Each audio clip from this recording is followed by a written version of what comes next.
Una nueva semana de la memoria, 45 años de el golpe de Estado, 45 años, ¿no?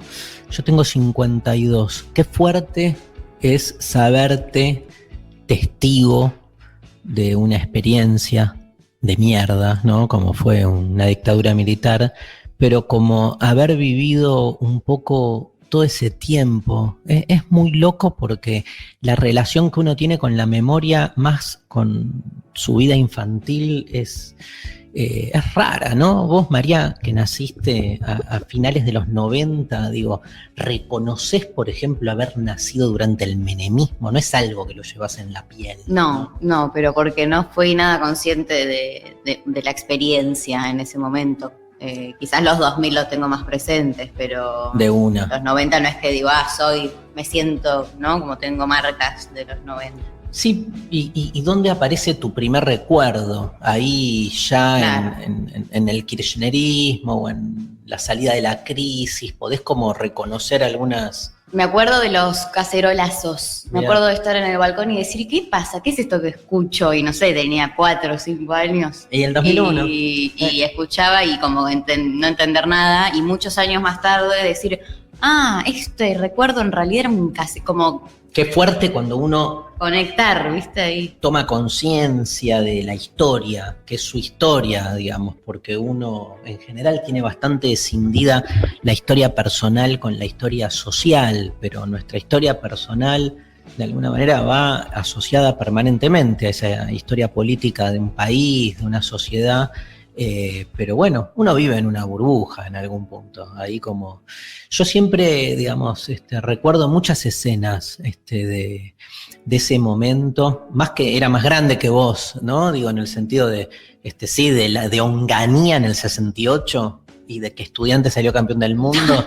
No me acuerdo nada, pero del hombre pisando la luna, ¿te imaginás con un año? No, claro. Yo nunca le pregunté a mis viejos si estaban viendo, se transmitió. Si lo vieron, en vivo la transmisión. Y si yo lloraba, por ejemplo, porque por algo salí con muchos problemas, con muchos lunares, cualquiera. Pero también es como que tengo algunos recuerdos de los 70. Y no tengo el recuerdo vivo de estar en el momento en que en la tele anunciaban el comunicado número 1 y el golpe del 24 de marzo del 76. Sí me acuerdo de la muerte de Perón, por ejemplo. Mira. Eso sí, me acuerdo de haber ido a la escuela pública, primer grado. Ay.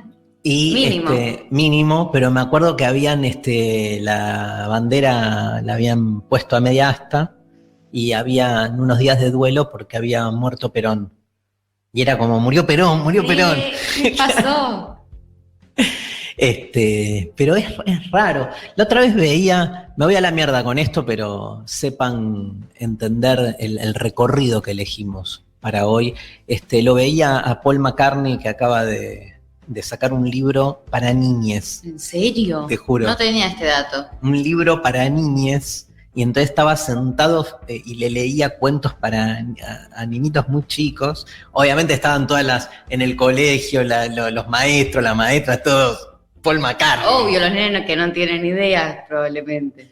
Pensá que, yo nací en el 68, eran los últimos tiempos de los Beatles, pero el chabón está vivo. Eso es tremendo. O sea, no tiene sentido, ¿entendés? Que la historia de la dictadura es una historia mucho más reciente. Y es muy probable que muchísima gente que nos rodea haya tenido ahí vivencias muy directas. Sobre todo una dictadura que hoy la visualizamos como, sobre todo desde lo que fue el nunca más, como política de la memoria, como una situación imposible de que vuelva a pasar. Nadie se imagina un golpe de Estado en los términos, en lo que fue, sí, la cuestión militar la doctrina misma con la que en muchos países latinoamericanos las Fuerzas Armadas tomaban el poder de esta manera ilegítima e ilegal. Hoy hay otro tipo de interrupciones de la democracia y hay otro tipo de disciplinamientos y de poderes que bajan gobiernos. Acaba de haber un golpe de Estado en Bolivia hace muy poco.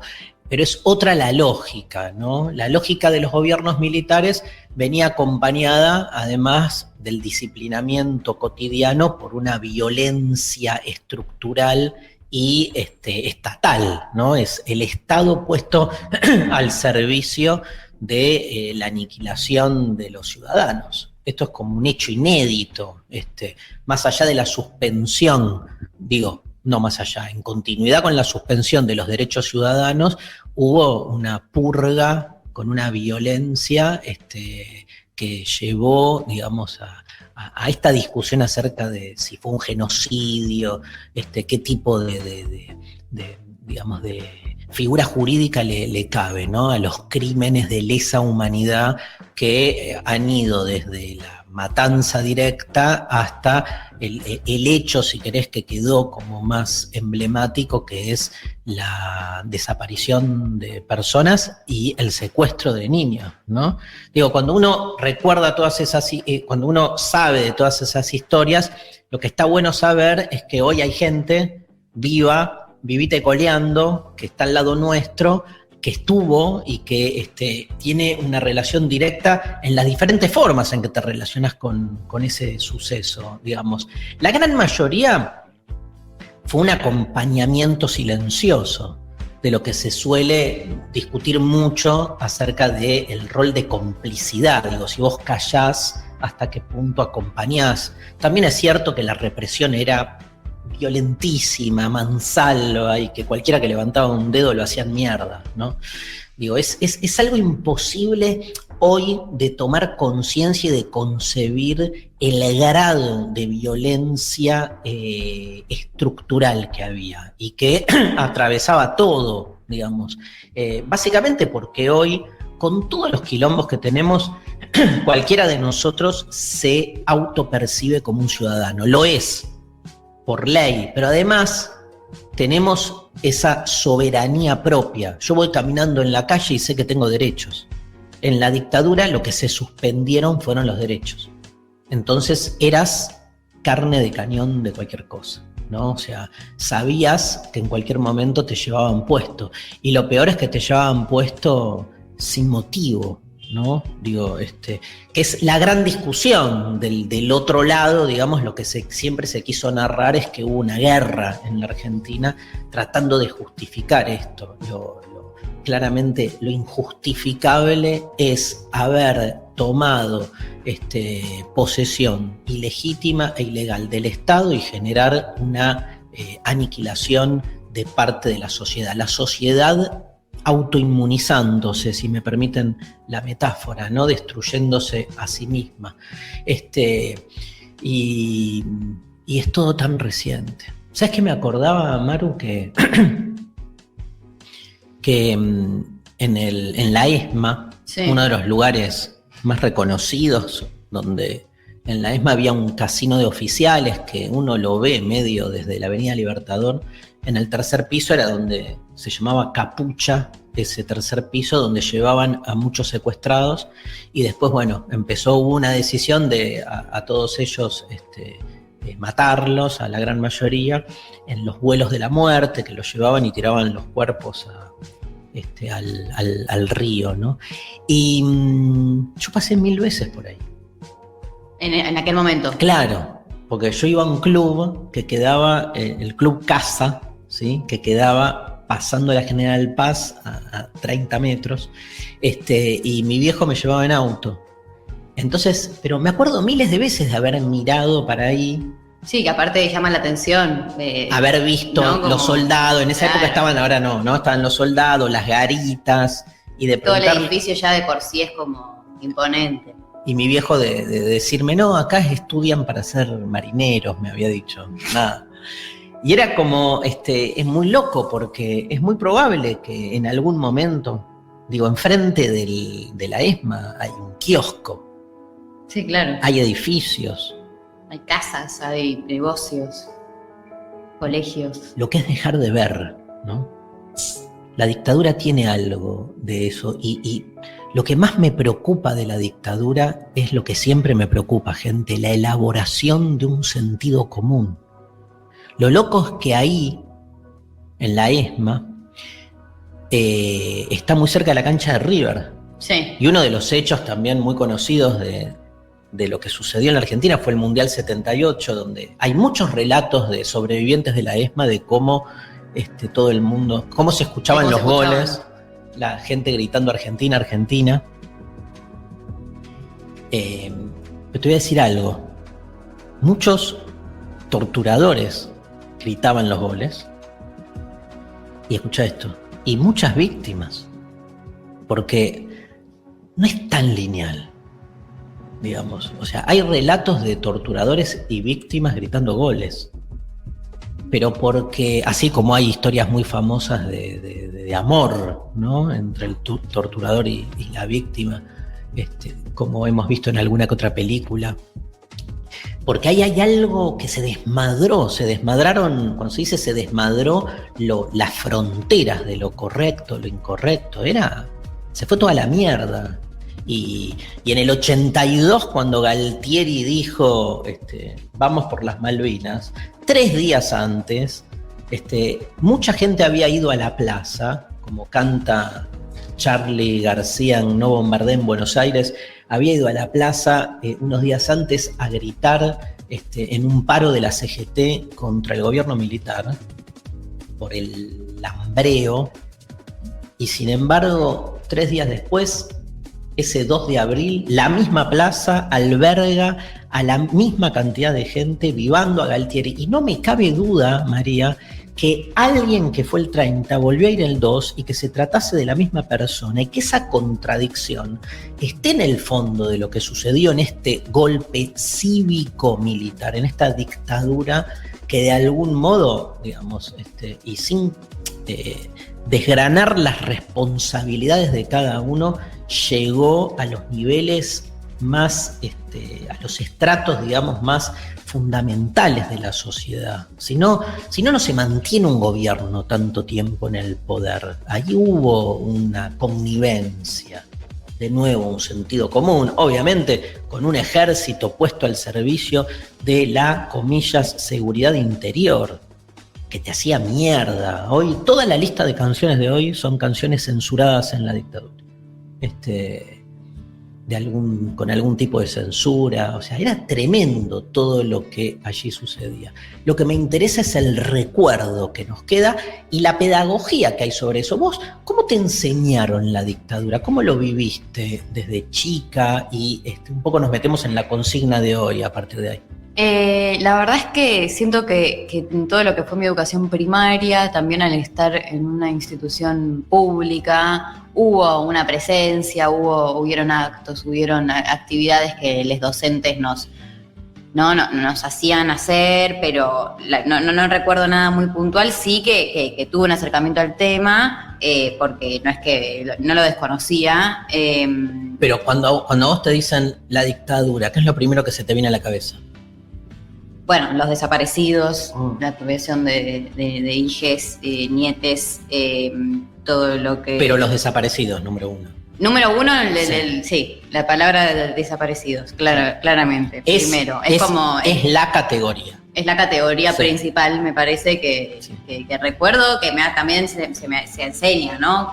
Y a partir de ahí, bueno, para como un montón de otras cuestiones, como pueden las madres, las abuelas, pero también algo que sí, por ejemplo, me enseñaron o entendí más de grande, más en el secundario, fue la relación quizás con las políticas económicas y la cuestión cultural, ¿no? Como que siento que fui avanzando educativamente en la vida y también pude ir entendiendo la complejidad, ¿no? Que no solo que, se desaparecían personas o, había una guerra, entre comillas, sino cómo se llevó a cabo todo eso. Un desmantelamiento del estado de bienestar y siempre recordar que casi la mitad de los desaparecidos eran gremialistas o referentes gremiales o gente ligada a los sindicatos. Hubo también una decisión de avanzar, de abrirle la puerta a la Argentina a lo que empezaba a ser en ese momento el neoliberalismo como, digamos, modelo de organización económico internacional, y que necesitaba obviamente de la violencia para poder desarmar décadas sobre todo de un modelo al revés, más estatista, que priorizaba la regulación por parte del Estado de la economía y que todo lo que esto implicaba en términos de redistribución de la riqueza para los sectores más necesitados.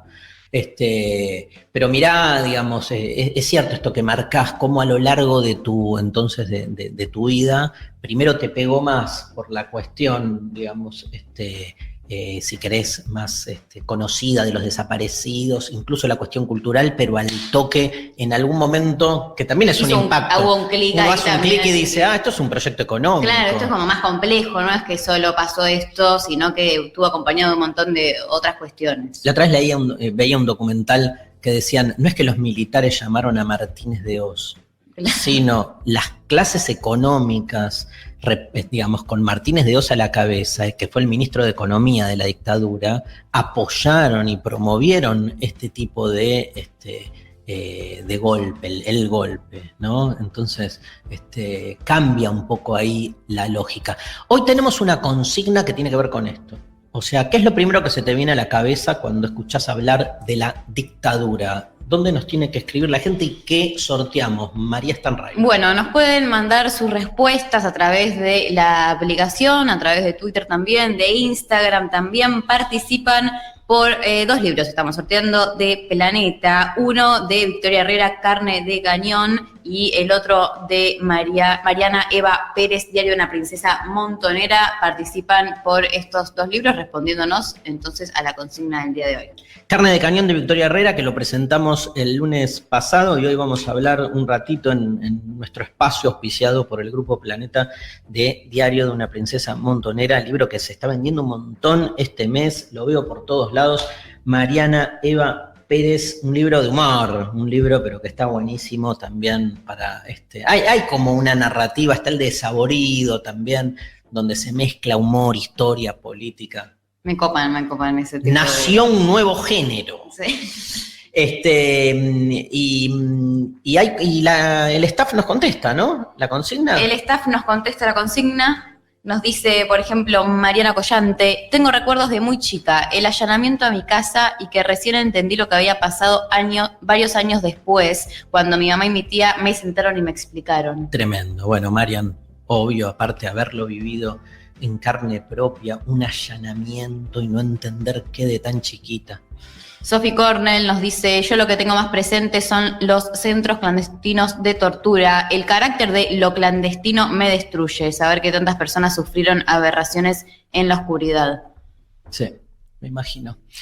Porque es lo que más impacta, porque uno no lo puede creer en relación a lo que es nuestro presente.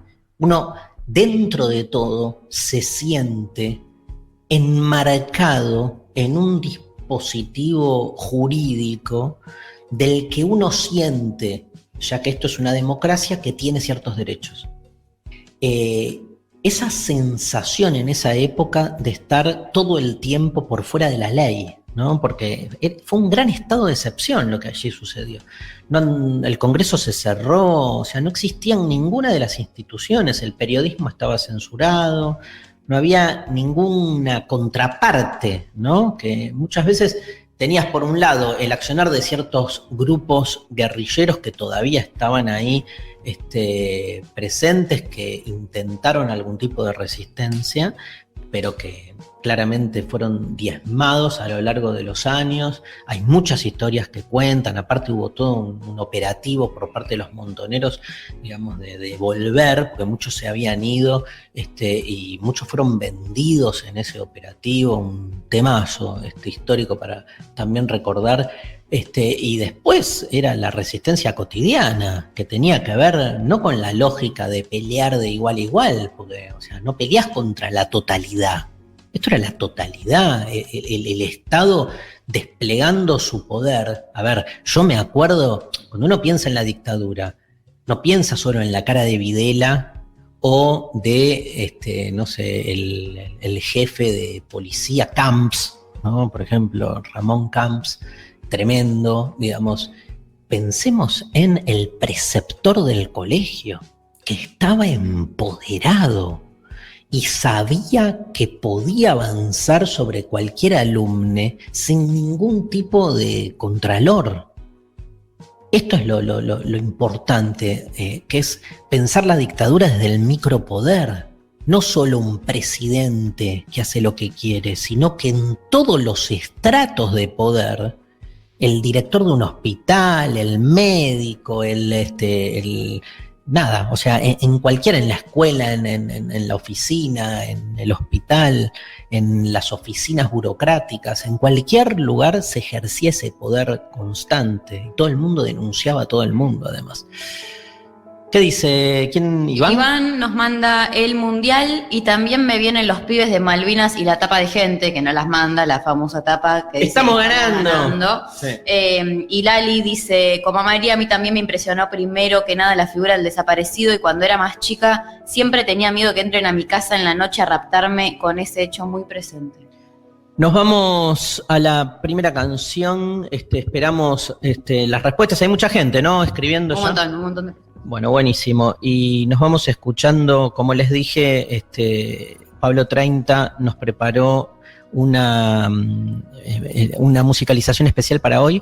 Todas canciones por diferentes motivos prohibidas por la dictadura. Vamos a empezar con Spinetta, que sufrió la censura. Pescado Rabioso era el grupo que tenía a principios de los 70, y un temazo que se llamaba Me gusta ese tajo. Temón, y que sin embargo fue censurado, no pudo ser escuchado porque era demasiado provocativo, y la dictadura no solo normalizaba la violencia, sino la violencia sexual. Con toda una lectura muy conservadora. Digo, la dictadura en términos culturales era careta, ¿no? Como es obvio, muy conservadora y muy cristiana, ¿no? Porque, digo, más allá del trabajo de muchos curas que estaban ayudando a gente, a los desaparecidos, digamos, a la gente perseguida, digamos, que hicieron lo posible para que esto no sucediera. En las villas, por ejemplo, la cúpula eclesiástica y muchos otros curas que se conocen sus historias, que estaban en las sesiones de tortura pidiéndole a las víctimas que cantaran, digamos, porque así salvaban sus almas y cosas por el estilo. O sea que también hay una lectura, digamos, religiosa, dogmática. Saben que acá no nos gusta usar el término religioso en términos generalistas, pero sí lo peor de la religión estuvo acá presente y tuvo una incidencia directa en la censura, por ejemplo, en este tema de Spinetta. Me gusta ese tajo por Los socios del desierto. Demasiado humano. Demasiado humano. Artefacto filosófico. Bueno, hay muchísimos mensajes. Lee María Stanriver. Bueno, empezamos con los de la aplicación. Por ejemplo, nos manda, hija de docente nos manda, hola, cuando tenía 12 años, mi viejo me hizo ver La noche de los lápices y desde ese momento vivo cada 24 con mucho respeto y amor hacia los que nos faltan. Nunca más. Hay mucha discusión siempre acerca de cómo el arte representa una situación histórica, ¿no? La noche de los lápices fue muy criticada desde esa perspectiva, ¿no? Porque está pensada como una película. Entonces, por ahí el que es como más nada, o sea, el que tiene la experiencia más viva de lo que sucedió, la ve como más edulcorada, ¿no? Como que está buscando además... Claro. ¿Cómo se llama? Buscando el punto débil, ¿viste? Que te busca para que te emociones. El lugar, sí. Ahora, a mí me parece fundamental, o sea, la cantidad de jóvenes que por ver esa película de Horacio, ¿cómo se llama? Héctor Olivera. Me confundí con el de Rayuela. Esa película de Héctor Olivera. Digamos, después conoció lo que fue La noche de los lápices y la transferencia que se dio con Pablo Díaz, con Claudia Falcone, con todos los chicos que ahí estuvieron, parece clave. O sea, no le pidas más, boludo, a una película, digamos, si logra eso. Después sí puedes hacer un análisis más culto sobre las ciertas cagadas que la película puede tener, pero me parece que hay algo pedagógico. La memoria es una política de la memoria.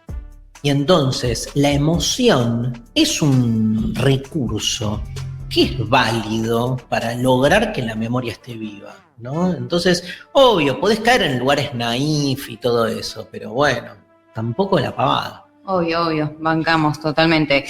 Lu dice, una docente contaba siempre que ella vivía enfrente de la ESMA y que a la noche se escuchaban tiros y gritos. Ella con 8 años nunca supo qué eran esos ruidos hasta mucho tiempo después. Siempre me impresionó. Bueno, un poco de lo que tremendo pensábamos antes. Total, porque aparte te lo podían enmascarar, bueno, nada, hay gente pegándose tiros en la calle, yo qué claro, sé, sí. Delincuente, ¿viste? Te lo tiran. Cuando después sabés de qué se trata, no la puedes creer. Carmen, que dice, mi hermana, 15 años, no tenía idea de qué pasó en la dictadura, me rompió el corazón, pero me senté a explicarle. Sí, obvio que te rompe el corazón. Es muy importante la transmisión de la memoria, sobre todo para los que tenemos esos testimonios, ¿no? O sea, va a llegar un momento, piensen, donde no va a haber ningún ser humano vivo que haya vivido la dictadura. Y es como que, bueno, nada, depende entonces es terrible eso, lo que hagamos con eso, digamos, porque si no, gana el negacionismo, porque, digamos, que igual podés estar vivo si te gana el negacionismo, pero sabés que ahí, digamos, el testigo integral, por decir así, bueno, no sé, el testigo integral es el que murió en realidad y no puede testimoniar. Pero me parece que ahí hay obviamente la necesidad de sostener el relato. Sí. Es fundamental. Y los chicos es clave, digo. Es por una buena causa que se te partió el corazón, eso digo. Ese es el lugar para que el corazón se quiebre un poco, porque, digamos, también es ir en busca de eso, ¿no? Digo, la sociedad también es eso. Y es un chico, me parece que lo tiene que saber. Me acordé que hubo un momento que creo que fue el principio de, no sé, cuando empecé a militar o habrá sido en algún momento el secundario, como que también pude entender la importancia de la memoria, ¿no? De por qué militamos por la memoria, de por qué militamos por seguir contando lo que pasó, pero como algo que quizás antes no tenía tan presente, que en un momento fue como, claro, o sea, es súper necesario, importante que eso se sostenga, que se dé en los colegios, ¿no? Que sea parte, bueno, nada, de la educación en general. En Twitter, Alejandro Bon nos dice, nací en el 85, pero mi viejo me contaba que se escapó varias veces de la colimba para verla a mi vieja, o de las veces que les pararon en la calle por andar juntos. Él es de la categoría que fue a Malvinas, pero la guerra terminó antes de que él se embarcara hacia las islas. Malvinas fue muy fuerte para los jóvenes, porque hay muchos jóvenes que fueron a la guerra y otros que estuvieron ahí en los batallones, a la espera, digamos, jóvenes de 18 años, porque además del ejército, la guerra lo que hizo fue convocar a todos los que estaban haciendo el servicio militar, que era una cosa increíble que se hacía y que se hizo durante muchos años, que todos los que cumplían 18 años pasaban un año teniendo adiestramiento militar. Por las dudas, lo puedo ¿entendés? Ni concebir. O sea, en vez de un año, no sé, teniendo clases de ciudadanía, no, era adiestramiento militar. Y los mandaron a la guerra, boludo. En una guerra como la de Malvinas, año 82, que fue de las peores decisiones que obviamente se tomaron, pero que implicó tantas muertes y tanto uso. Lo que más duele también de la guerra es el uso. Porque esa guerra supone un conflicto donde Malvinas es para la Argentina en tanto nación una reivindicación eterna, ¿viste? Sí, total. O sea, es ir al lugar que sabés que el pueblo te va a apoyar. Un horror, boludo. Un horror, sí. Un horror. Bueno, un abrazo a Alejandro y me queda para después las veces que pararon en la calle juntos a los padres, porque tampoco era muy moral la dictadura. Esto de andar lengüeteándote en la calle. No, olvídate. Tremendo. Fasolita dice, lo primero que me viene al pensar en la dictadura son las torturas y la apropiación de les hijes, pero también de las casas y las pertenencias de los desaparecidos. Santi, peronista, nos manda: lo primero que se me cruza fue cuando estaba cantando la marcha peronista en una joda con un amigo, se nos cruzó uno y me dijo, ojalá fueras uno de los desaparecidos. Es que también pasa eso, ¿no? Es como todavía está la herida muy abierta. Y entonces, ¿viste esta cosa de hay temas con los que no se joden? Sí. ¿Viste? Con el tema de los desaparecidos, digamos, todavía cuesta. Digamos, vos podés tomártelo con humor, y estaría bueno que así sea, porque el humor drena, el humor sana. Pero está todo tan en carne viva. Y ni hablar cuando del otro lado, digamos, lo que se hace es tomar la cuestión de los desaparecidos como insulto, ¿no? Digo, decirte ojalá fueras un desaparecido. A mí me dicen eso y es como que me tocan o sea, yo salto, o sea, no me autodomino porque ese es mi dolor social. Digo, si hay un lugar donde mi cuerpo es al mismo tiempo el cuerpo de una sociedad mutilada, es ese, ¿viste? Entonces es muy fuerte. Y el que insulta sabe dónde insultar. Obvio. Camila nos manda: una de las primeras cosas que pienso es en la quema de libros y el exilio de muchos personajes importantes. Me resulta muy simbólico imponer una cultura de la obediencia y el silencio. Tremendo. Vane dice: dictadura me remite al concepto de identidad, la identidad que nos quitaron como sociedad, la identidad que le robaron a tantas personas. Tremendo. Virginia dice en Twitter: soy de Uruguay, nací en el 70, recuerdo las fotos del Che Guevara escondidas en el techo del ropero, al cual accedía trepándome a varias cosas y mi mamá explicándome que estaban escondidos ahí por los milicos. Recuerdo los caceroleros, sobre todo en una Navidad. Cómo tenías que esconder libros, obviamente, porque la foto del Che, ni hablar. Acá, por ejemplo, Julieta dice: lo primero que se me viene a la cabeza cuando pienso en la dictadura es el relato que solía contarme mi madre. Cuando tenía 10 años en su casa hicieron un pozo en el que ocultaron los cuadros de Perón y Evita y algunos libros. O sea, somos conscientes que todo esto pasó hace 40 años, ¿no? Y que 40 años no es nada. Nada. Menos en la historia. Y nadie piensa que hoy tenga que hacer un pozo y esconder un cuadro, un póster. Que el nazismo sucedió hace 80 años, nada. Y parece como un cuento no sé, de los espartanos, boludo, de hace 2500 años. Acá Pau nos manda que su recuerdo es como la señorita de la guardería la llamó preocupada a su mamá porque en la sección traemos una canción, mi hermana con 3 cantó un ataúd para Videla que mató a la juventud. Con 3 años. Habría que ver la música ahí. Un ataúd para Videla que mató a la juventud. Algo así, tiene que ser. Y los pendejos, ¿viste? Obvio. Te abren la boca.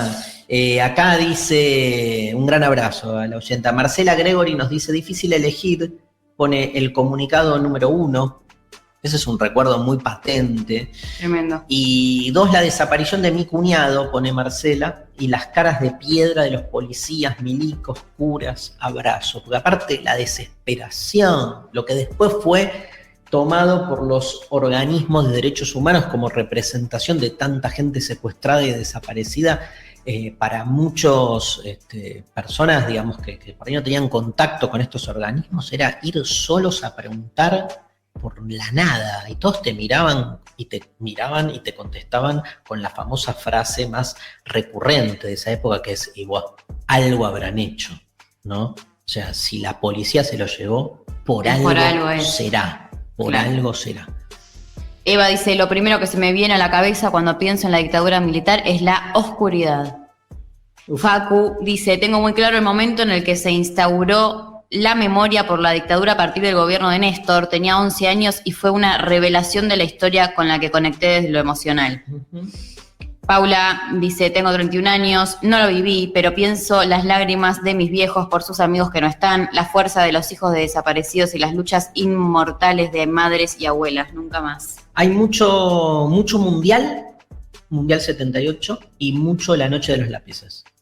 Y también acá volvimos mujeres, ama de casa gratis, es el @, dice, yo nací en 1980 y lo primero que recuerdo es que cuando tuve noción de la apropiación de bebés, le fui a preguntar a mi mamá si yo por mi edad podría haber sido hija de desaparecidos y mi mamá me dijo que y sí. Y esa sensación, digamos, de que esto que decíamos al principio, ¿no? De que uno puede ser, ¿no? Digo, de vivirlo como uno más, la identificación con todo lo que pasó. Me acuerdo como de las primeras veces que fui consciente de ver la convocatoria de madres y abuelas, ¿no? En la televisión o en algún que otro medio, de si naciste entre tal y tal año, y como de decir, claro, como esto, o sea, siguen buscándolos y de empezar a pensar en toda la gente que yo podía conocer de ese momento y que todo se ponga en duda, ¿no? Como que de repente entender que esa lucha seguía y que hay un montón de personas que todavía están buscando su identidad, pero como el momento de decir, pasaron un montón de años, no tantos, y esto sigue siendo una cuestión a profundizar. Ingrid Carlson en Twitter dice, Oberá Misiones. Madre y padre trabajaban en un hospital construido por Evita, peronistas. Madre cuenta que se le paraba el corazón cada vez que veía un auto de la Armada. Padre enterró sus libros. A tío lo detuvieron por leer en la calle porque era raro. Padre paranoide por siempre. Bueno, esos son también los traumas que quedaron, ¿no? Obviamente. Último mensaje por ahora, porque tenemos muchos mensajes. Sigan escribiéndonos. Muad dice, mis viejos siempre cuentan que durante el Mundial gritaban en silencio los goles de rivales de Argentina, porque no querían que la dictadura tuviera ese éxito, no se animaban a hablarlo con conocidos. Bueno, sí, se generaba, ¿no? Esta idea de qué pasa con el patriotismo. Hay un temazo, porque de alguna manera se sabía, y ese patriotismo berreta que es el fútbol, digamos, sí. Todo bien, pero, o sea... y sin embargo era obvio que el triunfo de la Argentina no iba más que a ratificar la apoyatura a la dictadura, la legitimidad, digamos, ¿no? Legal no era, pero había encontrado cierta legitimidad, primero en el golpe, ni hablar en los últimos años del gobierno peronista de Isabel, que de algún modo da lugar en muchas de sus decisiones a lo que termina siendo la dictadura. Pero que le hacen un golpe y le interrumpen el proceso democrático, ¿no? Pero el Mundial y Malvinas fue como un segundo Mundial. Quisieron hacer algo parecido como para generar esa legitimidad. Bueno, entre los temas que se censuraban hay uno de Pink Floyd. Mira vos. Mira. Another Brick in the Wall, ¿lo conoces? Sí, por favor. Vamos con todo. Pink Floyd, The Wall. Demasiado humano. Un ticket para viajar por las fronteras. Damos comienzo entonces, querida Lali, al tema del día. Una materia que se concentra, se expande y decanta. El tema del día en Demasiado Humano. ¿Viste, Maru? Como que no... O sea... Estoy re contento de hacer este programa, me parece fundamental lo que hacemos, los audios que vamos a escuchar, todo lo que la gente nos escribe, pero, o sea, de repente dije, bueno, voy a hacer un chiste, no sé qué, no me sale. Y es difícil mezclar, como, ¿no? Cuando venís como hablando de un tema, con, no sé, como mezclar sintonías es complicado, pero sabemos que también es algo que está bueno. Sí, pensaba como eso, ¿no? Como en los programas de la melancolía nos hicimos melancólicos. Sí. El del desamor nos íbamos como desarmando. Y pasa un poco eso, o sea, de qué manera, cuál es el estado de ánimo con el que encarás. Porque todo hace a la conmemoración. Esta es una semana, digamos, que tiene que ver con eso, ¿no? No metimos ahora entre los audios ni discutimos la cuestión del Día de la Memoria. Todavía hay mucha gente como que cuestiona el Día de la Memoria, como que no tiene sentido, ¿viste? O sea, le quita... Está bueno, para mí el Día de la Memoria pone el foco en qué mierda son las fechas esas festivas tipo nacionales. Sí. O sea, para mí es un buen feriado, porque tiene que ver con eso. Ahora, si el tema es qué haces con eso, ¿no? Y nadie puede indicarle a nadie, yo no soy indignacionista, ni voy a ir con el dedo, pero si el Día de la Memoria, nada, te vas a una pileta a cagarte de risa, bueno, nada, evidentemente te chupa un huevo. Tampoco digo que el Día de la Memoria estés todo el día flagelándote, pero evidentemente, digamos, no, obvio. Lee, escucha, algo. No cambies el noticiero cuando pasan una imagen, algo, ¿no? Es cierto también que estos años, bueno, ni hablar el año pasado y por la pandemia, pero que no hay movilizaciones, ¿no? Uh-huh. No estamos sin las marchas, sin la posibilidad de ir a la calle, que también es como un acontecimiento súper simbólico y que además venimos de que las últimas fueron en el macrismo, que también tuvo toda una connotación. Entonces hay algo de eso, de la falta de la calle, que bueno. Me acuerdo un 24 de marzo en una de esas marchas que yo estaba como re ahí on fire, no sé qué, y nada, saludaba a uno a otro, y uno me cruza y me empieza a putear porque era hincha de Gimnasia y yo de estudiante. No, pero la marcha. En el medio de la marcha diciendo, pincha botón, hijo de puta, me empezó a putear, boluda. Nefasto. Y el chabón nada, le mando un abrazo, un capo seguro, pero no pudo con su... Lo superó. Pero hay algo ahí mal, ¿no? Sí. Bueno, el primer audio que vamos a escuchar es tal vez uno de los audios más conocidos. No tenemos el de comunicado número 1, porque ya era demasiado, pero sí, digamos, porque nos interesa en un programa de filosofía reflexionar acerca de esta figura que introduce Videla en una conferencia de prensa, que es la de los desaparecidos. Le hace una pregunta a José Ignacio López a propósito de unas declaraciones del Papa. Juan Pablo II había dicho que habían en la Argentina detenidos, sin proceso, y entonces lo que hace Videla es medio como tratar de quedar bien con el Papa y defenderse a sí mismo, y utiliza la palabra desaparecido para referirse a todas esas personas que no se sabía dónde estaban. Entonces Videla es como que dice, evidentemente, como yo no tengo nada que ver, digo, si está vivo, si está muerto, y si está muerto y fuimos nosotros, nada, habrá que ver qué pasó. Ahora el que no está, no es nada, dice, es un desaparecido. Con lo perverso de que él era consciente que había un sistema de exterminio, generado por parte del Estado, que había todo un dispositivo al servicio del secuestro y desaparición de las personas. O sea, era una estrategia militar desaparecer a las personas, primero para generar mucho temor, para generar esta sensación, el tipo chupado generaba después en la población la sensación de que, cualquiera podía caer en ese agujero negro. Es muy disciplinador, pero muy disciplinador este tipo de práctica, además de lo perverso de hacer desaparecer personas. Pero la declaración de Videla, años después, a sabiendas de que él ya sabía todo, duplica lo perverso de lo que fue este gobierno militar, que increíblemente hoy hay gente que todavía lo defiende. Escuchamos, Lali, porfa, audio.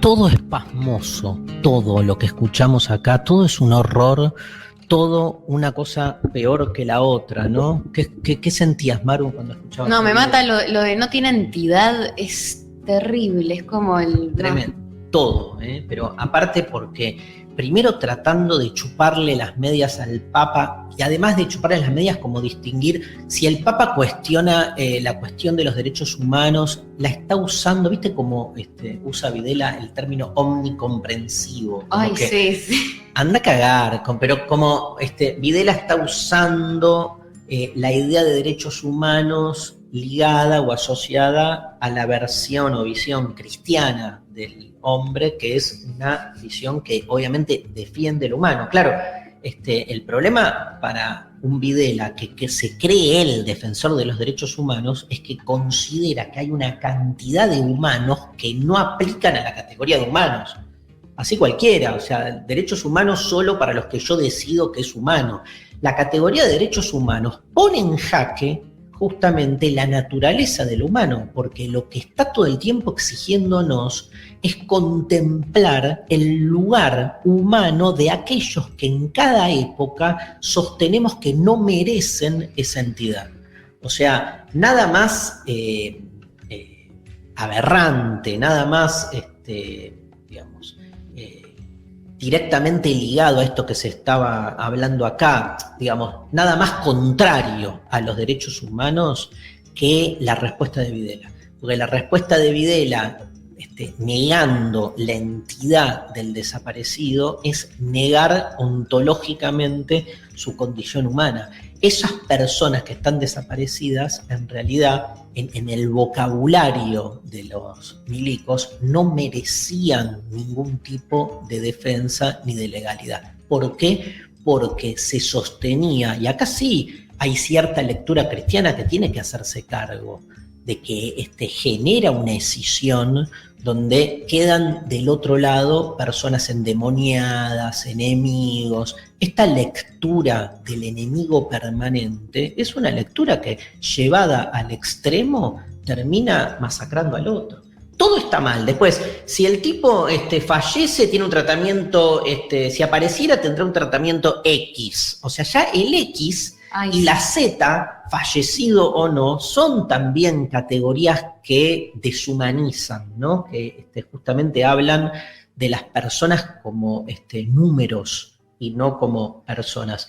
Y ni hablar, digamos, esto de no está ni muerto ni vivo, ¿no? O sea, estaban muertos, Videla, y estaban muertos por ustedes. Dios, fueron asesinados por ustedes.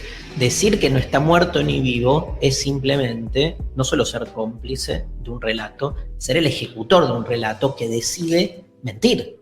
Sí, sí. E instalar la idea de cómo ellos habían sustraído esos cadáveres y los habían arrojado al Río de la Plata, mofarse de que ese cadáver no iba a aparecer nunca. Aparecían cada tanto cadáveres, pero eran encubiertos como alguien que se había ahogado o cosas por el estilo.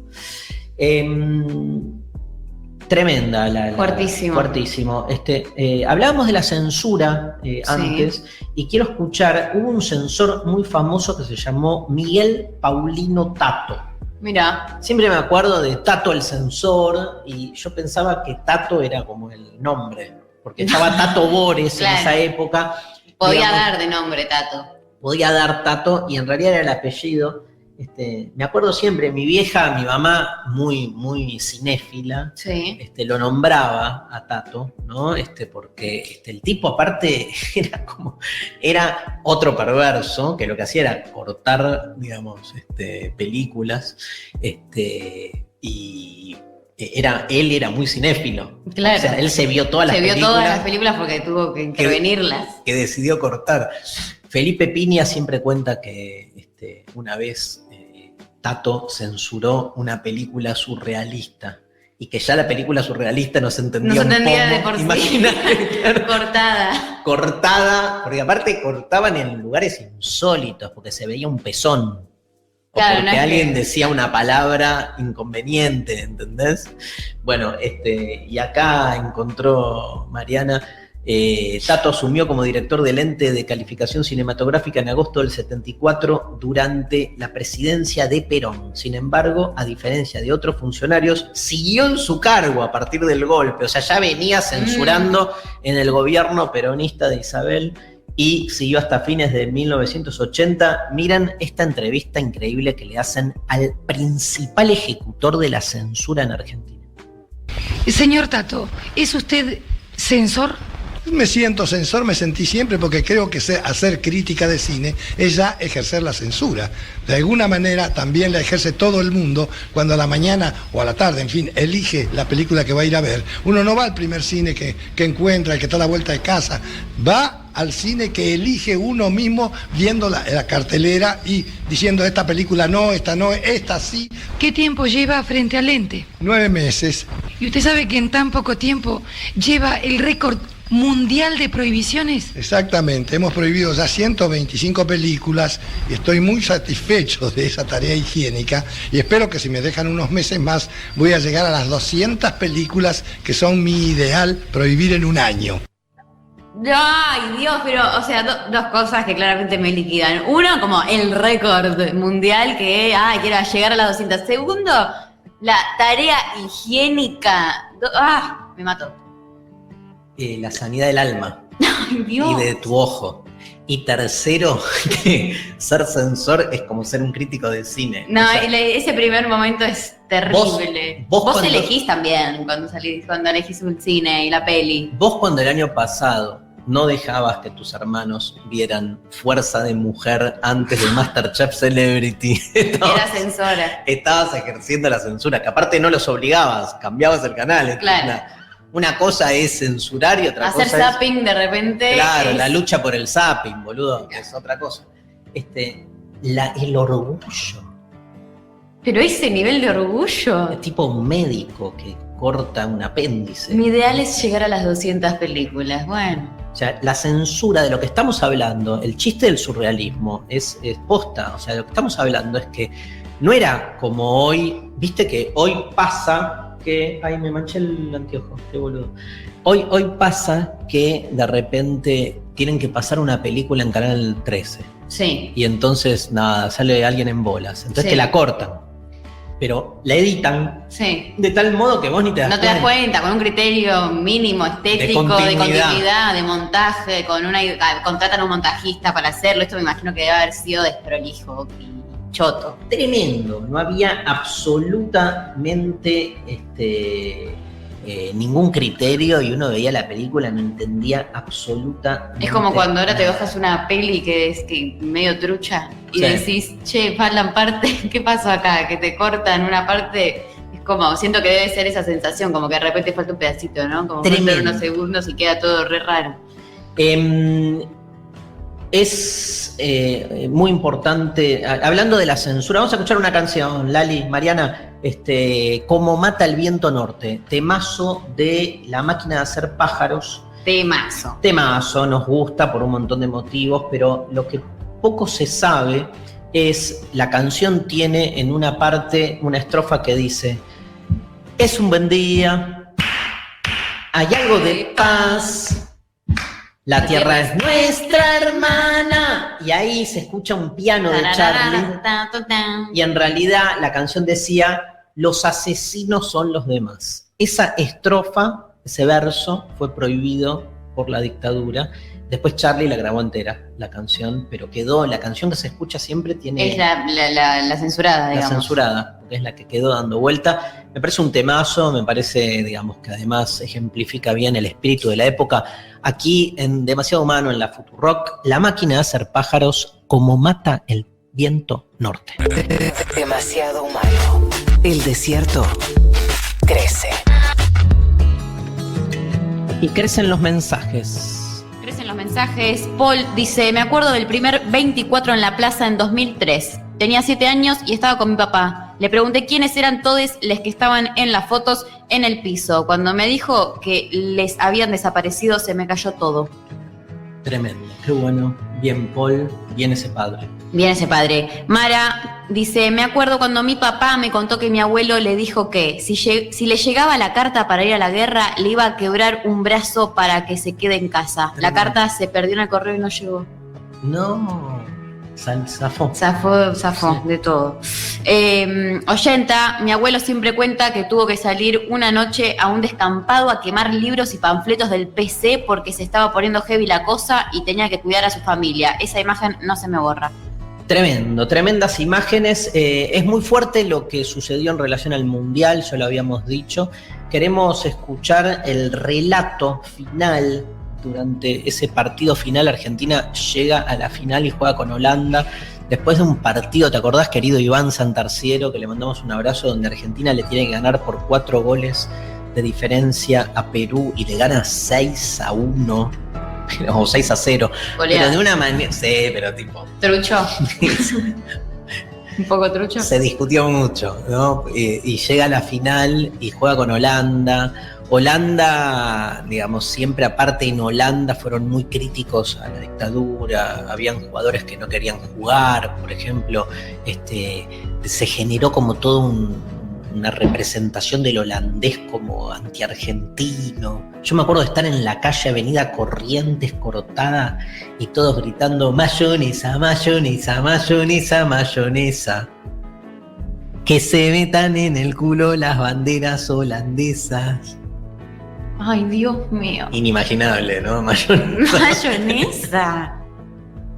Aparte, ¿Cómo pegó tanto ese canto? tremendo.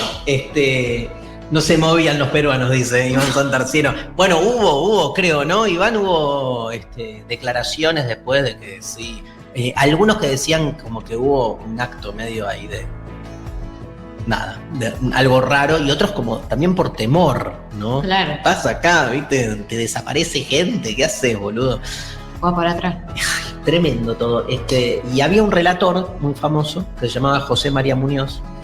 Hay también mucha discusión, ¿viste? Si el Mundial fue, si vos podés de algún modo pensar que los jugadores, que la gesta deportiva, aunque fue usada por la dictadura, si es impoluta o si está salpicada. ¿Qué decís? Difícil. Mucha discusión hay al respecto. Escuchamos a Muñoz en este relato.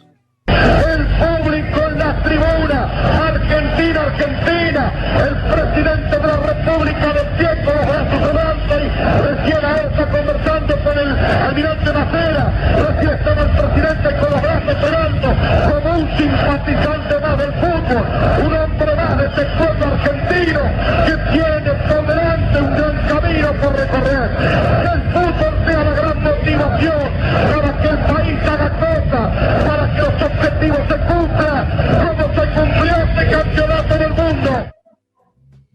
Bueno, no hay retorno, ¿no? Ahí está el presidente, con los brazos en alto. Tremendo. Como un simpatizante más del fútbol, un hombre más de este pueblo que tiene por delante un gran camino por recorrer, que el fútbol sea la gran motivación para que el país haga cosas, para que los objetivos se cumplan, como se cumplió este campeonato del mundo. ¿Qué objetivo? Los del proceso. Ay, Dios. Nada, tremendo todo. Pero bueno, está siempre la discusión de hasta qué punto uno puede, es como la caverna platónica, ¿viste? Hasta qué punto uno puede tomar conciencia si estás tan como enfundado. Claro. Una cosa es el que ya la veía de antes, pero son situaciones que te llevan puesto. No estoy tampoco minimizando, ¿no?, la responsabilidad individual, pero tampoco estoy minimizando, digamos, el efecto, la influencia estructural directa que hay en situaciones como estas.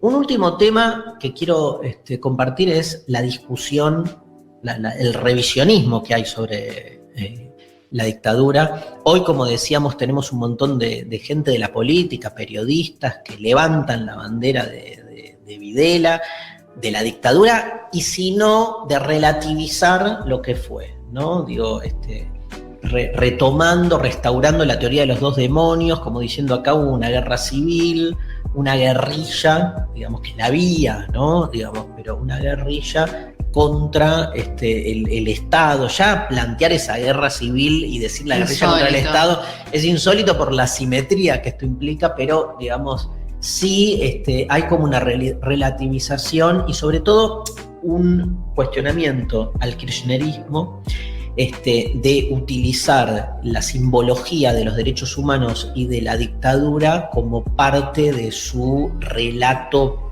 demagógico, ¿no? Esta especie de digamos, cuestionamiento a un populismo de izquierda que lo que hace es tomar estas banderas como un modo de generar simpatía y fanatismo. Y uno de los lugares donde más pega duro es en el número de los desaparecidos, ¿no? El emblema de los 30.000, se están sembrando 30.000 árboles, por ejemplo, esta semana, en función de que no se puede, de que hay una decisión de no marchar, pero sí de plantar árboles, y el 30.000 es un número emblemático, ¿no? Y hubo una andanada muy fuerte en los últimos años por decir, no fueron 30.000. Entonces, como decir, acá amplían todo, o sea, agrandan todo. Entonces le dan más entidad de lo que realmente fue. Vamos a escuchar algunos audios de este debate, empezando por un escritor que acaba de editar un libro llamado Primer Tiempo, y que fue presidente de este país, Mauricio Macri, entrevistado por el medio internacional BuzzFeed. Le preguntan justamente sobre la cifra de los desaparecidos. Usted dijo que no tiene sentido discutir la cifra de desaparecidos durante la dictadura, 9.000, 30.000. ¿No le parece que es importante dimensionar? Es importante saber bien qué es lo que pasó y darle el derecho a que los familiares sepan definitivamente, después de esa horrible tragedia que fue esa guerra sucia, que eso fue lo que pasó. Porque hay muchas víctimas y las víctimas tienen derecho a saber qué pasó con sus familiares. No pasa por un número. Es algo horrible que pasó y que por suerte también lo pusimos sobre la mesa y lo hemos podido enfrentar con coraje, porque la verdad siempre duele, ¿no? Duele reconocer las cosas, pero creo que es lo que te hace crecer. Yo siempre vivo hablando de la importancia que los argentinos nos comprometamos a vivir con la verdad. ¿Fueron 30.000? No tengo idea. Eso es un debate en el cual yo no voy a entrar. O sea, si fueron 9.000 o 30.000, si son los que están anotados en un muro o son muchos más. Me parece que es una discusión que no tiene sentido. Tremendo. No sabía. No. Sáquenme de acá, decía ¿Qué Macri. decía? Cada cosa era peor. Aparte empieza diciendo lo que más importa es la verdad, aunque duele, y después dice, no importa. En realidad no importa. Es una discusión tanto. que no tiene sentido. No me quiero meter. Pero Una guerra sucia. quiere todo el tiempo, como claro, no inclinar para ese lado, ¿no? Está como cuidando, pensando a tres bandas con quien está dialogando, pero... Duele reconocer las cosas, pero creo que es lo que te hace crecer. Epa. En ese sentido y en esa línea, en América Audio 12, en América TV, en octubre del 2019, el programa Intratables invita a Juan José Gómez Centurión, ex candidato a presidente para las elecciones del 2019, pero en ese momento había, creo que, competido en las PASO, y lo entrevistan y le preguntan sobre este tema. ¿Usted sigue sosteniendo, como lo hizo en esta misma casa, en el programa de Luis Novarecio, que la dictadura no fue un plan sistemático para desaparecer personas ni un genocidio? Sí, claro. Lo dice la historia, además. Le pregunto lo siguiente, ¿usted justifica entonces que el Estado cometa la ilegalidad de secuestrar, de detener ilegalmente, secuestrar y torturar personas y además, en el caso de mujeres embarazadas, apropiarse de sus bebés? ¿Yo dije eso? No. No, pero... No, ella me pregunta si fue un plan de desaparición de personas, digo no. La palabra terrorismo de Estado es una tontería, no existe. Bien. Lo que sí existe es cuando el Estado obra ilegalmente en un montón de situaciones. ¿Usted cree que en la dictadura el Estado obró ilegalmente? Sí, claro, en la situación de facto es ilegal, por lo pronto. Ahora, usted está negando la justicia. ¿Por qué? Porque la justicia dijo que sí, que fue un plan sistemático para hacer desaparecer personas. ¿Los fallos de los jueces, usted cree que son para aplaudirlos o para acatarlos? Los casos de lesa humanidad creo que son para aplaudirlos. Los fallos de la justicia, ¿son para acatarlos o para aplaudirlos? Yo no los aplaudo. Las condenas a los Porque la militares verdad en que Argentina el fueron grueso de los fallos fueron fallos políticos. Todo tiene un gran contenido político. Todo tiene un gran contenido político. Es que es cierto, ¿no? Como que se la agarran con la cuestión del número como un hilo conductor, que para ellos es salir como a desarmar el relato de los derechos humanos. Me acuerdo un periodista que en un momento dice, me tienen podrido con los derechos humanos, como queriendo de algún modo mostrar que esta ideología basada en la defensa de los derechos humanos en relación a la dictadura, a lo que fue esta memoria histórica, es algo utilizado para otros objetivos. El curro, ¿no? El curro de los derechos humanos, ¿te acordás? Total. O sea, ahí hay algo más de base, ¿no? Que se está jugando, por eso se la agarran con esto. Alguien que les contestó muy bien fue Martín Cohen, en el año 2017, en un programa conducido por María O'Donnell, tuvo un frente a frente. ¿Cuándo tiene estos? El escritor, el grosso y amigo escritor Martín Cohen, tiene estos debates con Darío Lo Pérfido, que había cuestionado el número de los desaparecidos. Escuchamos lo que dice Martín Cohen. Hay un carácter singular de lo que pasó en la Argentina. Y no me refiero solo a la lucha armada, ni estrictamente a la lucha armada, que es un capítulo particular que me interesa muchísimo. Después del 24 de marzo del año 76, la capacidad de combate y de operación de las agrupaciones armadas estaba prácticamente desarticulada. Y lo que siguió fue una matanza feroz para quebrar todo sentido de participación política, de reivindicaciones sociales, todo ese estado de emergencia y de lucha que no pasó por la lucha armada y que aplastaron, ya sabemos cómo. No tenemos muertos, tenemos desaparecidos. Sí. Porque la represión fue clandestina, porque no hubo cuerpos, porque se siguen buscando los cuerpos, porque se siguen buscando los niños apropiados. La cifra está abierta por eso. Y si la abrimos en 30.000, la abrimos, digo, en un colectivo, en un momento determinado, se postula, y yo insisto en la idea de postulación, porque justamente no estamos en la disputa de cifras bajo comprobación, porque si el Estado reprimió de manera clandestina e ilegal y los cuerpos los sustrajo y la información no lo dio, la cifra abierta no es solo que no sabemos, no es que inventamos 30.000 como se dice tontamente o macabramente, inventamos 30.000 porque no sabemos. El hecho de no saber es una denuncia en sí misma. Exacto, es una exigencia de respuesta. Está clarísimo. Clarísimo, clarísimo, sí. Porque justamente de lo que se acusa a los organismos es de dar una cifra que es irreal. Lo que muy bien dice Martín es que en realidad, digamos, se sigue buscando gente, porque lo que fue este plan sistemático de desaparición de personas es también fue un plan de sustracción de la información, de no saber, digamos, tanta gente que fue llevada a esa situación absolutamente extrema de desaparición absoluta. Se siguen aún buscando y tratando de entender qué es lo que pasó. Quiero cerrar este bloque con un famoso debate que en realidad no fue buscado, o sea, no fue guionado, pero se instaló. Lo habrán escuchado 1000 veces, pero vale la pena escucharlo una vez más, porque me parece muy emblemático de todo lo que estamos charlando y además de sentirnos muy identificados, en este caso con Cecilia Roseto, actriz y cantante que hace exactamente 21 años, porque fue el 20 de marzo del 2000, fue a almorzar al programa de Mirta Legrand y Mirta le dijo básicamente que no vendía y no le iba bien porque estaba muy politizada. Y bueno, escuchemos lo que contestó Cecilia Roseto, escuchamos este audio y pegado al audio nos vamos escuchando un nuevo tema de esta lista de temas prohibidos por la dictadura, en este caso Eric Clapton, Cocaine.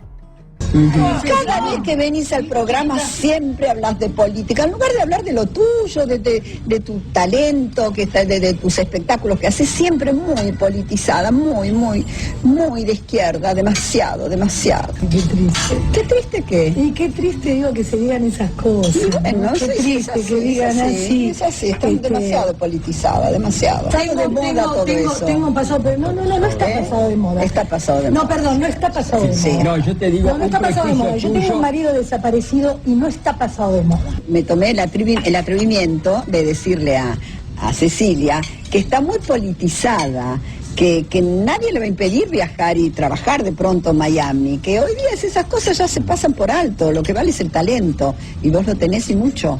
Entonces que dejes tú esa cosa tan politizada que tenés, que todo el mundo la conoce y es admirable. No, me dijiste algo que el haber sido yo tan politizada quizá te ha perjudicado en había tu carrera. Perjudicado mi carrera, y esto me parece muy triste, porque no perjudica de pronto a grandes estrellas que ocupan las tapas de todas las revistas, no sé, que practicaban la felatio con los genocidas. Humano. Demasiado humano. Somos lengua.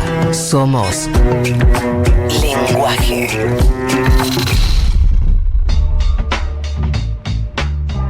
En Demasiado Humano es momento del segmento especial presentado por el grupo Planeta. Durante este mes de marzo, cada una de las producciones que vamos a comentar fue realizada por mujeres que expresan las diversas y complejas luchas internas y sociales que las atraviesan. Hoy es el turno de Diario de una princesa montonera de Mariana Eva Pérez, un libro imprescindible de la literatura argentina contemporánea que desacraliza con lucidez y reverencia las memorias del terrorismo de Estado. Sobre el texto habla Martín Coan, escribió, lo acabamos de escuchar. Coan dice sobre este libro increíble, Diario de una princesa montonera, 110% verdad, dice el subtítulo. Dice Martín, hace una década, en pleno auge de los blogs, uno en especial sorprendió por su profundidad e irreverencia. Diario de una princesa montonera de Mariana Eva Pérez. Nacida en el funesto 1977, hija de 2 militantes de montoneros secuestrados y desaparecidos, impulsora de la búsqueda de su hermano nacido en la ESMA, la historia de Mariana, la esmóloga más joven, entre comillas, la niña precoz de los derechos humanos, entre comillas, la ex huérfana superstar, también entre comillas, devenía el material donde se apoya una escritura impecable que oscila entre la poesía, la jerga propia, higis, militontismo, ¿no? Y el humor negro para horadar en la memoria la orfandad producida por el terrorismo de Estado y las complejas cuestiones a su alrededor. En esta edición definitiva, la autora triplica la apuesta. ¿Por qué? Porque al diario original se le suman una segunda parte y una tercera. Diario de una princesa montonera es una novela de formación, un ensayo contundente, una crónica por viajes inferiores y por ciudades armadas, una exploración de la maternidad y las relaciones filiales, un tratado sobre los años negros de nuestra historia y sus inquietantes efectos en toda la sociedad. Algún día nos reiremos de un chiste sobre la cuenta de luz de la ESMA, un chiste sobre los Falcon Verdes. Ese día nuestra memoria habrá pasado a otro nivel, a otra frecuencia, a otra etapa de la verdad. Y ese día comprobaremos hasta qué punto Mariana Eva Pérez sentó un precedente decisivo con su Diario de una princesa montonera. Totalmente, ¿no? Todo lo que veníamos hablando acerca de cuándo es posible traspasar esa frontera y de alguna manera empezar a tomarse, no con humor en el sentido de liviano, sino desde el humor, que también es una forma reflexiva de problematizar los hechos. Así que recomendadísimo, el recomendado de hoy del Grupo Planeta, Diario de una princesa montonera, Mariana Eva Pérez. Y le damos la bienvenida a Mariana Collante y escuchamos la cortina de Otras Palabras.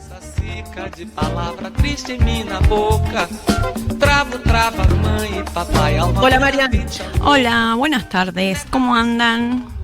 Todo bien. Muy ¿Vos? bien. Bien, acá escuchando el programa, estoy mirando la tele, está Alberta, está hablando de la universidad pública y bueno, vamos todavía. Escúchame, qué fuerte lo de Cecilia Rosetto, ¿no? Lo escuchamos 1000 veces y siempre sigue pegando. Sí, pero viste que la segunda parte nunca la ponen, cuando ella responde y dice, ¿por qué me cuestionan a mí en temas de posibilidades laborales? ¿Por qué no cuestionan a la que estuvieron chupando a los genocidas? Muy buena la respuesta, pero aparte yo vi todo el video y la cara de mierda es, ¿para qué carajo me metí acá, no? ¿Para qué le doy consejos a la gente que nadie me pidió? ¿Qué te importa? En fin.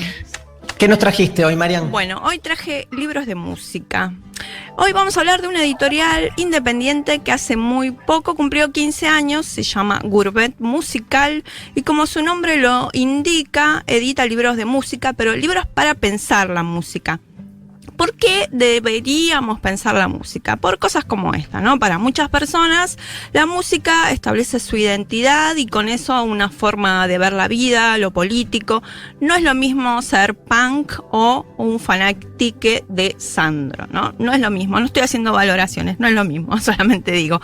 También ocurre que para muchas personas que es un elemento para diferenciarse de otras, para defenestrar a alguien que escucha un tipo de música. Entonces, más allá de los gustos, la música es algo que no nos abandona nunca. Hay experiencias de personas que padecen enfermedades mentales, que quizás hayan perdido sus recuerdos de vida, el lenguaje, pero siguen recordando la música, porque se aloja en un lugar particular entre el corazón y el cerebro. Entonces sabemos que entre otras cosas, es un método de comunicación y que sirve tanto para unir a la gente o como para separarla. Por lo tanto, me parece que es muy interesante pensar la música para acrecentar nuestro gusto, para argumentarlo, nuestro placer y incentivar la curiosidad. Y tomando el eje del programa de hoy, la música que nos pasó hoy Pablo 30, piensen lo importante que es, ¿no? Para que haya sido prohibida, que haya una lista de música especial que no se puede pasar, que no se puede definir, digamos, muchos artistas, muchos músicos y músicas fueron perseguidos y algunos tuvieron que pagar con su propia vida, ¿no? Haber creado ciertas obras, ciertas músicas. Así que bueno, una tarde agarré la bicicleta y me fui a la oficina del Gourmet Musical para hablar con Leandro Donoso, que es el editor de Gourmet Musical y también es docente. Así que si quieren los invito a escuchar un fragmento de la charla. Dale. ¿Cómo decide Gourmet qué es lo que va a editar? Es una suma de muchas cosas, pero la principal es que el libro sea, o yo considere que es de alguna manera un aporte al conocimiento de la música desde algún aspecto. Que sea, entre todas las comillas del mundo, original. Que cuente algo que no está en otros libros. Que lo cuente de la mejor manera posible, que lo entienda la mayor cantidad de gente posible, sin resignar rigor ni profundidad. No pienso que haya una divulgación que es para tontitos y libros serios que sean para gente iluminada. Yo pienso que la mayoría de los temas que nosotros publicamos se pueden tratar por escrito a un nivel alto, profundo, que se puede entender en un aula universitaria y leer con placer en las vacaciones en la playa. Por ahora me emperro en la locura de sacar libros que me interese leer. Y cuando yo te recomiendo, lee este libro que está buenísimo, sea cierto. El primer impulso es un impulso lector, no un impulso editor, que yo imagino que un impulso editor tiene más que ver con esa lectura que se hace del mercado, porque hay libros que ustedes tienen en el catálogo que son, por ejemplo, que estoy viendo acá, Led Zeppelin o La Spinetta, tienen un público a priori, ¿no? Uno supondría, pero no hay ninguna garantía. Porque el mercado para mí es ilegible, yo no tengo esa capacidad de leer el mercado. ¿Qué le interesa a las masas? ¿Qué es lo que la gente quiere? Si alguien sabe eso, que me lo diga, debe ser millonario, nos puede mandar un WhatsApp desde su isla del Caribe. Yo no soy así, no sé lo que la gente quiere, no sé quién es la gente. Hago hipótesis pensando que a otra gente también le puede gustar. Trato de no ser tan necio y pensar que lo que a mí me interesa le puede interesar a la mayor cantidad de gente.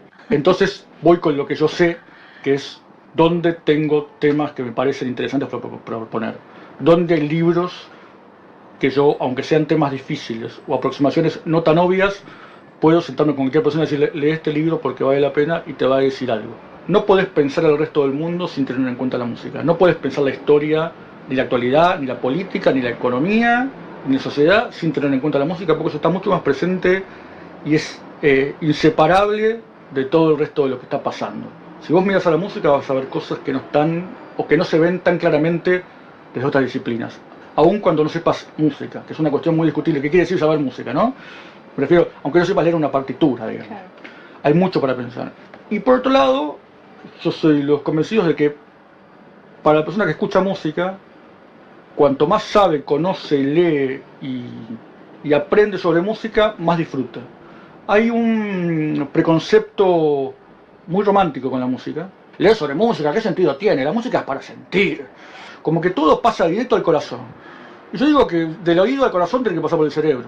Por supuesto hay una cuestión emocional y estética e intuitiva.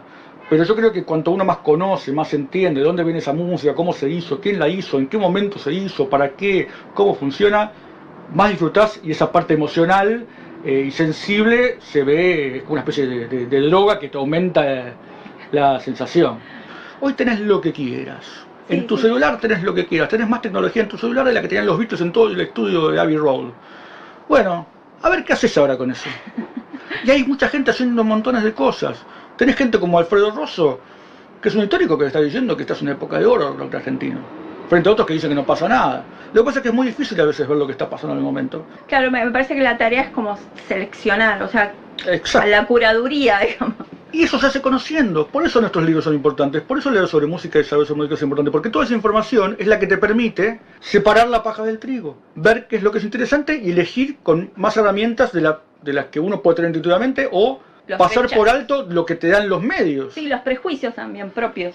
Y siempre hay para pensar, porque algunas cosas aburridas nos dan material para pensar. ¿Qué sé yo? Ahora está de moda criticar el reggaetón, o el reggaetón, qué sé yo. Ahora, las mismas cosas se podrían haber hecho hace 50 años del rock, y se dijeron. Pensar por qué la música es como es, cómo funciona, qué pasa con eso, cómo va cambiando, cómo fue antes, cómo es ahora, cómo es en diferentes ámbitos, para diferentes usos, para diferentes modos de vida. Vos le das a la música una funcionalidad total. Sí, no te gusta la misma música a los 15, que a los 30, que a los 50. Exacto. Uno no tiene el mismo uso para la música a diferentes edades y a una misma edad en diferentes momentos. No es lo mismo un adolescente hoy que hace 20 años que hace 100 años. Y uno cambia de uso para la música.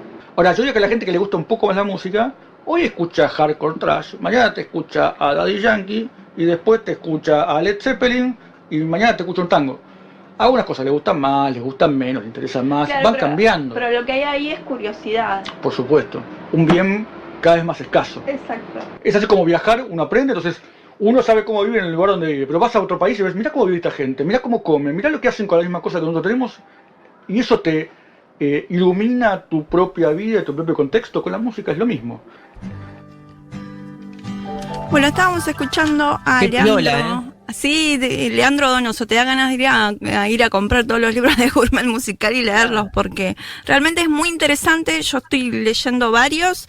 Leí uno sobre Jane's Addiction en el verano, que es una banda que a mí me gusta mucho, pero lo interesante de la editorial y un poco lo que comentaba Leandro es que cada texto tiene esa historia principal que vas a buscar, pero un montón de otras cosas que la atraviesan, ¿no? Entonces lees sobre Jane's Addiction y en realidad estás leyendo sobre la movida cultural de los 90 en Estados Unidos, sobre la creatividad, sobre el uso de drogas, sobre un montón de otros temas. Así que yo recomiendo mucho que si tienen ganas de leer algo distinto, un ensayo, aparte están como muy bien editados en el sentido que están muy ordenaditos, ¿no? Son los capítulos cortos, el lenguaje es muy accesible, no es para especialistas, elijas lo que elijas, tienen todos los géneros, así que nada, yo soy medio fan de esta editorial, así que yo la recomiendo. Si son curiosos y curiosas. Gracias, Bueno, hasta luego. ¿Algo más? No, nada, unos besos les doy. Hasta luego. ¿Cómo van tus cursos? ¿Tus cursos cómo van? Está todo bien. Pronto tendremos novedades, así que les estaré comentando. ¿Viste la foto de Macri en la cama? Sí, no lo vi. puedo creer. Hay como un par de portales de noticias de los medios hegemónicos que no pueden, ¿viste? Entonces ponen...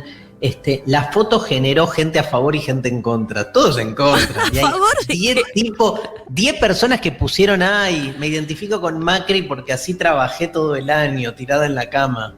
Y te lo ponen como si fuese 50-50. Qué horror. No, pero está buenísimo porque como que ya los chistes los hace él mismo, ¿no? Con su propia presencia, es como una especie de chiste. De una. Bueno, ahora sí les mando unos besos. Me voy. Chau, Marian. Chau. María. Bueno, tenemos algunos anuncios. Vamos a hablar de las novedades del sistema universitario. El próximo lunes 29 de marzo, el Consejo Interuniversitario Nacional se reunirá nuevamente en el marco del plenario de rectoras y rectores número 85 con apoyo en los protocolos necesarios.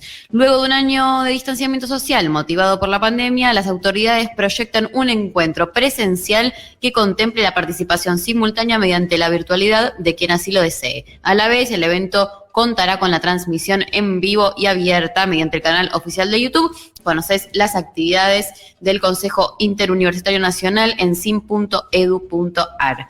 Por otro lado, nos llegan también noticias desde el conurbano bonaerense.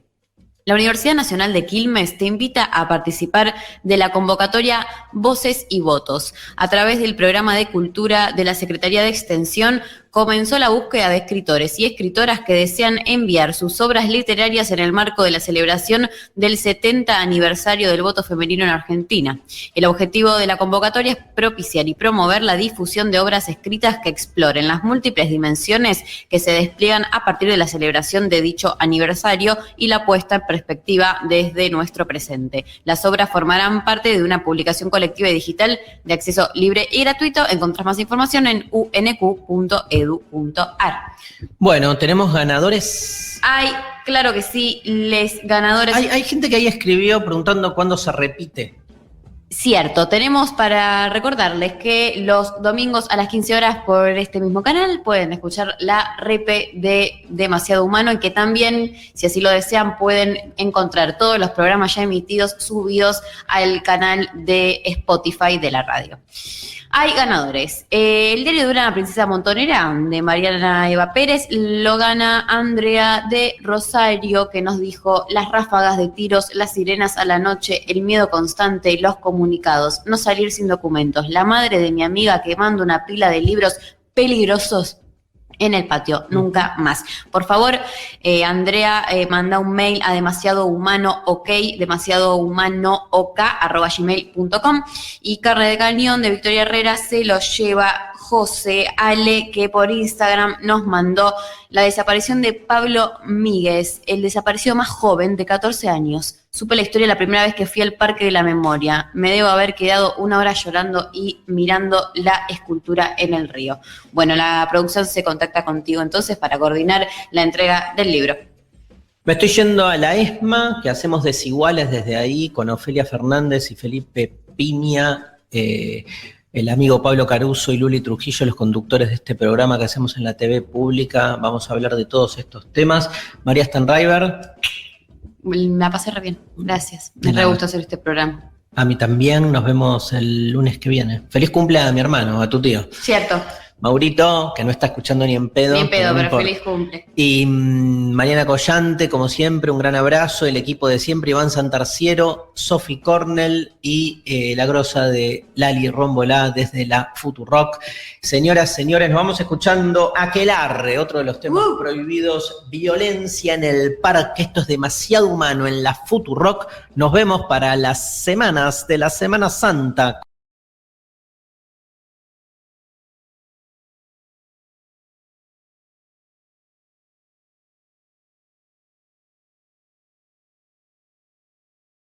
Y le damos la bienvenida a Mariana Collante y escuchamos la cortina de Otras Palabras.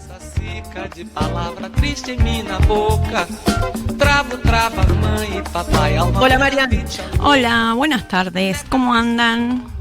Todo bien. Muy ¿Vos? bien. Bien, acá escuchando el programa, estoy mirando la tele, está Alberta, está hablando de la universidad pública y bueno, vamos todavía. Escúchame, qué fuerte lo de Cecilia Rosetto, ¿no? Lo escuchamos 1000 veces y siempre sigue pegando. Sí, pero viste que la segunda parte nunca la ponen cuando ella responde y dice, ¿por qué me cuestionan a mí en temas de posibilidades laborales? ¿Por qué no cuestionan a la que estuvieron chupando a los genocidas? Muy buena la respuesta, pero aparte yo vi todo el video y la cara de mierda es, ¿para qué carajo me metí acá, no? ¿Para qué le doy consejos a la gente que nadie me pidió? ¿Qué te importa? En fin. ¿Qué nos trajiste hoy, Marian? Bueno, hoy traje libros de música. Hoy vamos a hablar de una editorial independiente que hace muy poco cumplió 15 años, se llama Gurbet Musical y como su nombre lo indica, edita libros de música, pero libros para pensar la música. ¿Por qué deberíamos pensar la música? Por cosas como esta, ¿no? Para muchas personas, la música establece su identidad y con eso una forma de ver la vida, lo político. No es lo mismo ser punk o un fanático de Sandro, ¿no? No es lo mismo, no estoy haciendo valoraciones, no es lo mismo, solamente digo. También ocurre que para muchas personas que es un elemento para diferenciarse de otras, para defenestrar a alguien que escucha un tipo de música. Entonces, más allá de los gustos, la música es algo que no nos abandona nunca. Hay experiencias de personas que padecen enfermedades mentales, que quizás hayan perdido sus recuerdos de vida, el lenguaje, pero siguen recordando la música, porque se aloja en un lugar particular entre el corazón y el cerebro. Entonces sabemos que entre otras cosas, es un método de comunicación y que sirve tanto para unir a la gente o como para separarla. Por lo tanto, me parece que es muy interesante pensar la música para acrecentar nuestro gusto, para argumentarlo, nuestro placer y incentivar la curiosidad. Y tomando el eje del programa de hoy, la música que nos pasó hoy Pablo 30, piensen lo importante que es, ¿no? Para que haya sido prohibida, que haya una lista de música especial que no se puede pasar, que no se puede definir. Digamos, muchos artistas, muchos músicos y músicas fueron perseguidos y algunos tuvieron que pagar con su propia vida, ¿no? Haber creado ciertas obras, ciertas músicas. Así que bueno, una tarde agarré la bicicleta y me fui a la oficina del Gourmet Musical para hablar con Leandro Donoso, que es el editor de Gourmet Musical y también es docente. Así que si quieren los invito a escuchar un fragmento de la charla. Dale. ¿Cómo decide Gourmet qué es lo que va a editar? Es una suma de muchas cosas, pero la principal es que el libro sea, o yo considere que es de alguna manera un aporte al conocimiento de la música desde algún aspecto. Que sea, entre todas las comillas del mundo, original. Que cuente algo que no está en otros libros. Que lo cuente de la mejor manera posible, que lo entienda la mayor cantidad de gente posible, sin resignar rigor ni profundidad. No pienso que haya una divulgación que es para tontitos y libros serios que sean para gente iluminada. Yo pienso que la mayoría de los temas que nosotros publicamos se pueden tratar por escrito a un nivel alto, profundo, que se puede entender en un aula universitaria y leer con placer en las vacaciones en la playa. Por ahora me emperro en la locura de sacar libros que me interese leer. Y cuando yo te recomiendo, lee este libro que está buenísimo, sea cierto. El primer impulso es un impulso lector, no un impulso editor, que yo imagino que un impulso editor tiene más que ver con esa lectura que se hace del mercado, porque hay libros que ustedes tienen en el catálogo que son, por ejemplo, que estoy viendo acá, Led Zeppelin o La Spinetta, tienen un público a priori, ¿no? Uno supondría, pero no hay ninguna garantía. Porque el mercado para mí es ilegible, yo no tengo esa capacidad de leer el mercado. ¿Qué le interesa a las masas? ¿Qué es lo que la gente quiere? Si alguien sabe eso, que me lo diga, debe ser millonario, nos puede mandar un WhatsApp desde su isla del Caribe. Yo no soy así, no sé lo que la gente quiere, no sé quién es la gente. Hago hipótesis pensando que a otra gente también le puede gustar. Trato de no ser tan necio y pensar que lo que a mí me interesa le puede interesar a la mayor cantidad de gente. Entonces voy con lo que yo sé, que es donde tengo temas que me parecen interesantes para proponer, donde hay libros que yo, aunque sean temas difíciles o aproximaciones no tan obvias, puedo sentarme con cualquier persona y decirle, lee este libro porque vale la pena y te va a decir algo. No podés pensar al resto del mundo sin tener en cuenta la música, no podés pensar la historia, ni la actualidad, ni la política, ni la economía, ni la sociedad sin tener en cuenta la música, porque eso está mucho más presente y es inseparable de todo el resto de lo que está pasando. Si vos miras a la música vas a ver cosas que no están o que no se ven tan claramente desde otras disciplinas. Aun cuando no sepas música, que es una cuestión muy discutible. ¿Qué quiere decir saber música, no? Prefiero, aunque no sepas leer una partitura, digamos. Claro. Hay mucho para pensar.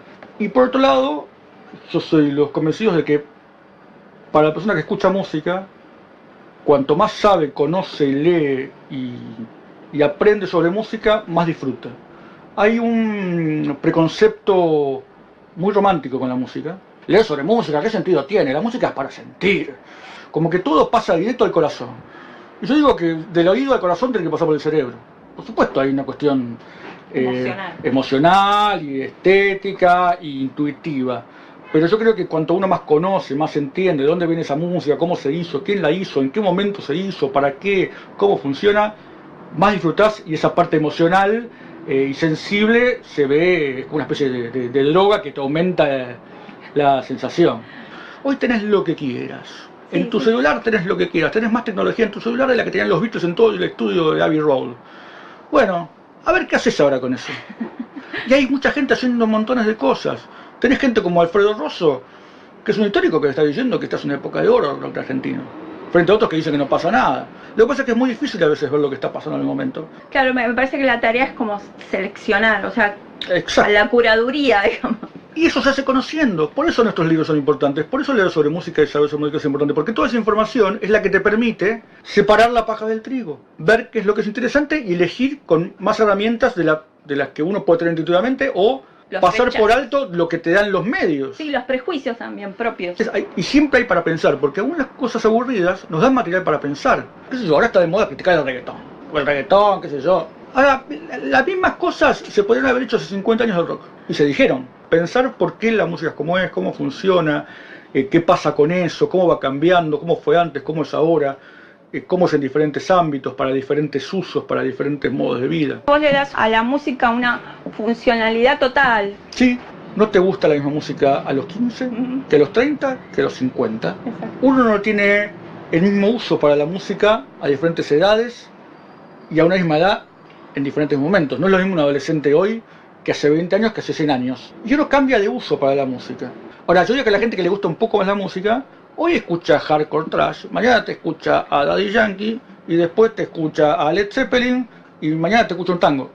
Algunas cosas le gustan más, les gustan menos, les interesan más, claro, van cambiando. Pero lo que hay ahí es curiosidad. Por supuesto, un bien cada vez más escaso. Exacto. Es así como viajar, uno aprende, entonces uno sabe cómo vive en el lugar donde vive, pero vas a otro país y ves, mira cómo vive esta gente, mira cómo comen, mira lo que hacen con la misma cosa que nosotros tenemos, y eso te ilumina tu propia vida, tu propio contexto. Con la música es lo mismo. Bueno, estábamos escuchando a Qué Leandro. piola, Sí, Leandro Donoso, te da ganas de ir a comprar todos los libros de Gourmet Musical y leerlos, porque realmente es muy interesante. Yo estoy leyendo varios. Leí uno sobre Jane's Addiction en el verano, que es una banda que a mí me gusta mucho, pero lo interesante de la editorial y un poco de lo que comentaba Leandro es que cada texto tiene esa historia principal que vas a buscar, pero un montón de otras cosas que la atraviesan, ¿no? Entonces lees sobre Jane's Addiction y en realidad estás leyendo sobre la movida cultural de los 90 en Estados Unidos, sobre la creatividad, sobre el uso de drogas, sobre un montón de otros temas. Así que yo recomiendo mucho que si tienen ganas de leer algo distinto, un ensayo, aparte están como muy bien editados en el sentido que están muy ordenaditos, ¿no? Son los capítulos cortos, el lenguaje es muy accesible, no es para especialistas, elijas lo que elijas, tienen todos los géneros, así que nada, yo soy medio fan de esta editorial, así que yo la recomiendo. Si son curiosos y curiosas. Gracias, Bueno, hasta luego. ¿Algo más? No, nada, unos besos les doy. Hasta luego. ¿Cómo van tus cursos? ¿Tus cursos cómo van? Está todo bien. Pronto tendremos novedades, así que les estaré comentando. ¿Viste la foto de Macri en la cama? Sí, no lo vi. Creer, hay como un par de portales de noticias de los medios hegemónicos que no pueden, ¿viste? Entonces ponen... la foto generó gente a favor y gente en contra, todos en contra. Y hay 10 personas que pusieron, me identifico con Macri porque así trabajé todo el año, tirada en la cama. Y te lo ponen como si fuese 50-50.